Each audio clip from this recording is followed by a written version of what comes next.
esses estudos, o que que a gente tem de estudos sobre a crucificação de Cristo? Eu acho que a gente tem Esse- mais informações hoje do que Tem, antes, tem, né? tem. De como pode ter sido. E analisa o quê? Analisa restos, relatos, tem. Porque não temos foto. Não temos foto, e esse é que é o problema. Se eu soubesse que essa pergunta viria, também eu não vim de casa. Essa semana toda eu estava gravando na TV Novo Tempo alguns documentários, eu vim direto da TV para cá. Mas eu tenho lá em casa uma réplica do único osso de um crucificado encontrado até hoje. Ah, é? Só Só um, um? só um. Por quê? Boa pergunta. Os romanos, quando crucificavam as pessoas, eles não davam a Eles elas gostavam de crucificar. milhares e milhares. Em É. Jerusalém, na época da guerra do ano 70, Flávio José, que é o historiador judeu do primeiro século, fala que eles, por dia, crucificavam 500 pessoas no entorno da cidade. Caramba. E quando começou a acabar a madeira, eles começaram a pregar as pessoas em árvores, aquela coisa toda e tal. Depois aumentou para 1000.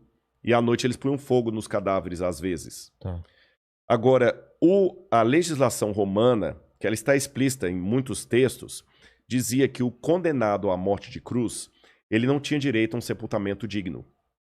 Eram ladrões? Eram ladrões, assaltantes, revolucionários, então a cruz era para ser Todo mundo que é contra um o Império exemplo Romano era crucificado. crucificado. Tá, Então, o que acontece? Aliás, antes de entrar até nessa questão do que acontecia com o crucificado, tá. a cruz era uma coisa tão abjeta que Plautus lembra numa das suas... E Plautus era comediante Ah, é? romano, era um satírico. Ele criou peças de teatro falando da crucifixão dos escravos. E ele chegou a mencionar que a palavra crux era tão terrível que ela virava um xingamento, um palavrão. Ou seja, se eu estivesse falando o latim clássico do tempo romano, eu tinha acabado de falar um palavrão aqui, crux. Crux, em latim. O que significava cruz seria um palavrão. Isso era um palavrão. Porque era uma coisa tão hedionda que você citar aquilo... Aliás, o Cícero, quando ele estava defendendo um homem chamado Rabírios, que era um cidadão romano que estava com o risco de ser condenado à cruz, Cícero falou que lembrou ao auditório que a palavra crux não deveria nem ser mencionada num ambiente onde houvesse uma mulher de respeito. Caramba. E ele conseguiu uma jurisprudência... Uma coisa suja. Suja. Cícero conseguiu uma jurisprudência para que ninguém que fosse cidadão romano pudesse ser condenado à morte de cruz. Tá certo? Então, voltando, o que acontecia com o cadáver de um crucificado? Por que a gente não acha osso? Os corpos de crucificados eram jogados num lixão cheio de areia para literalmente entrar em putrefação. Esse lugar era chamado de putenescum. O próprio nome putenescum lembra um palavrão muito comum por aí. Não, mas tem também não sei o que é a putanesca, não tem? Um tempero, não sei o que. É um tempero. Eu não sei o que é a putanesca. Eu também não sei. Mas de qualquer maneira, em latim, essa palavra significa putrefazer. Tá. Então o corpo era jogado naquele piscinão de areia ali, vinham abutres, árvores de rapina, comiam os restos, era um mau cheiro tremendo. Então, uma pessoa que era crucificada nunca ia ser sepultada, então você não acha os ossos dela. Mas eles eram esmagados? Não, jogava o corpo lá para ir se desfazendo com o tempo. Caramba. É como se pegasse Hoje a vigilância sanitária não permite isso, mas é como se você pegasse um cachorro que morreu, pega e põe num saco de lixo e joga lá no lixão e deixa o verme comer, nem enterra. É lógico que hoje a vigilância sanitária não permite isso, mas eu digo, na época não tinha. Então o mau cheiro era terrível e tinha esses lugares ali. Agora nós temos duas exceções à regra. Uma delas é Jesus, segundo o Evangelho. Ele não foi jogado nesse lugar. Jogado nesse lugar. A outra exceção, que até comprova a possibilidade de Jesus ter sido uma exceção, foi descoberta em 1967, depois da Guerra de 6 Dias. Jerusalém foi ocupada ou retomada pelos israelenses. Eles expulsaram os jordanianos, fizeram um acordo com os palestinos, com os árabes locais, colocaram a bandeira ali e Moshe Dayan conquistou a cidade de Jerusalém. Então começaram agora a ampliar bairros em Jerusalém para fazer o assentamento dos judeus. E num bairro chamado Givat Hamivtar, que significa algo como Colina das Flores, ali, estavam construindo um assentamento judeu. Quando os tratores bateram numa laje, que era a laje de um túmulo do primeiro século, da época de Cristo. A gente chama em arqueologia da época do Segundo Templo. E quando abriram o túmulo, chamaram os arqueólogos, ali havia caixas de pedra, a gente chama essas caixas de ossários ou ossuários, onde a pessoa coloca os ossos do defunto. Morreu alguém da sua família, você deixa o corpo dentro ali do túmulo por 1 ano. Depois de 1 ano, você tira os ossos, coloca em caixões de pedra e guarda num lóculo abaixo para deixar o lugar bonitinho para deitar outro. Nesse lóculo havia os caixões e um deles tinha o nome da pessoa crucificada, da pessoa ali sepultada.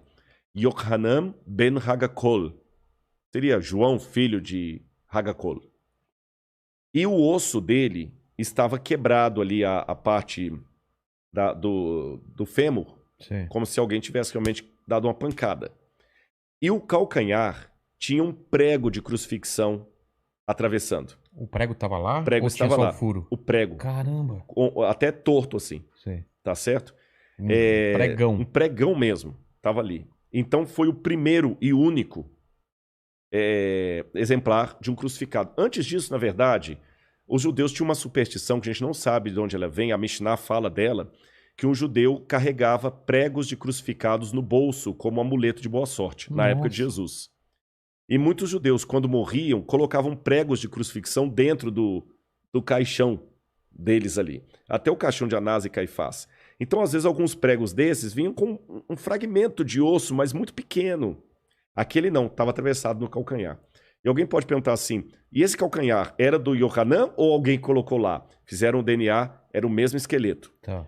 Só que com o prego atravessado ali, era um rapaz de 1,68 m, talvez de família rica, que conseguiu uma exceção, foi crucificado, mas teve o seu corpo preservado. Sepultado. E ali o Dr. Tsaferes, da Universidade Hebraica de Jerusalém, juntamente com o Dr. Saas, fizeram levantamentos legísticos de como aquele corpo estaria na cruz. E isto junto com descrições de Cícero, Tácito, Suetônio, outros autores romanos, e também desenhos que foram encontrados em Roma no 2º século depois de Cristo. Lá, por exemplo, em Palatino, no Monte Palatino, encontraram um desenho de um burro crucificado. Um burro? Um burro.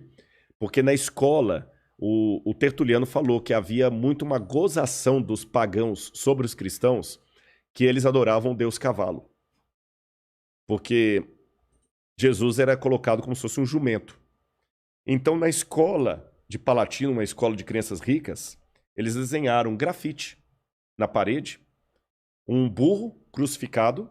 Como se fosse uma pessoa. Como se fosse uma pessoa com cabeça de burro. Sim. E um menino do lado assim com as mãos para cima e escreveram assim, Alexamenos sebete theon, que num grego bem vulgar, escrito por crianças ainda na pré-escola, quer dizer Alexamenos, uma forma talvez corruptela de Alexandre, adora a Deus.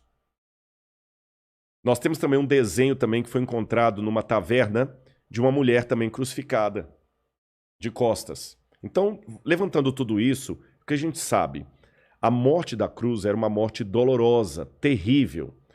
E essa era a função mesmo. Essa era a função. Eles tinham que fazer com que ela se tornasse um exemplo. Olha, não vai cair na besteira de questionar Roma, não, que vai acontecer isso aqui com você. Não caia na besteira de questionar Roma, senão vai ser daqui para pior. Então, evidentemente que ninguém queria aquilo. A pessoa ficava, e agora eu peço licença a você e a todo mundo que está assistindo a nossa conversa aqui, que esqueçam, por um lado, aquelas imagens de crucifixo da Igreja Católica. Que é na palma da mão, né? O prego, não, assim. Até que o prego poderia ser. Poderia ser? Tem duas possibilidades. O pulso, né? Muita gente acreditou que seria no pulso, porque pensavam que se colocasse na palma da mão, rasgaria com o peso. Mas a postura que a pessoa ficava, o crucificado, primeiro que havia vários tipos de cruz. Você tinha a timissa, a comissa, a decussata. Eu vou falar da cruz latina, que é mais provável ter sido essa cruz de Jesus. Que é o que a gente conhece. Que é a que a gente conhece. Ele colocava os pés... Deixa-me ver alguma coisa para ilustrar aqui. O que você precisa? Um canudo, não? Não, isso aqui resolve. Tá. Imagina que isso aqui é o madeiro da cruz. O que é madeiro? A madeira da cruz mesmo. A madeira. A principal. A principal, que a gente chama de stips. Tá. Stips. Se você tiver um canudo aí vai ser melhor, então. Dá 2, então, por favor. Ele tinha o stips, que ficava assim, tá bom? E o patibulum, que ficava assim. Tá. O patíbulo era a parte que a pessoa carregava. Essa daqui. Esse é o travessão. Tá. Ele carregava o travessão até a cruz, até o local do crucifixão, com a mão aqui assim. E eles penduravam aqui no pescoço da pessoa uma placa de madeira com a inscrição da condenação dele. Do crime. Do crime, bandido e tudo mais. Essa placa, essa inscrição chamava-se titulus, em latim. E essa placa chamava-se tabuli. Tabuli, de onde vem a palavra tábua. Tábua. E quem escrevia a inscrição na tabuli era o tabeliones. Daí que vem a palavra tabelião. Caramba. Então hoje quando você vai a um cartório de ofício, de registros, o tabelião era o cara que escrevia sentença de morte na tábule, por isso é tabelião, da tábua, escreveu títulos ali. E Pilatos também escreveu, né? Jesus de Nazaré, rei dos judeus, em latim, grego...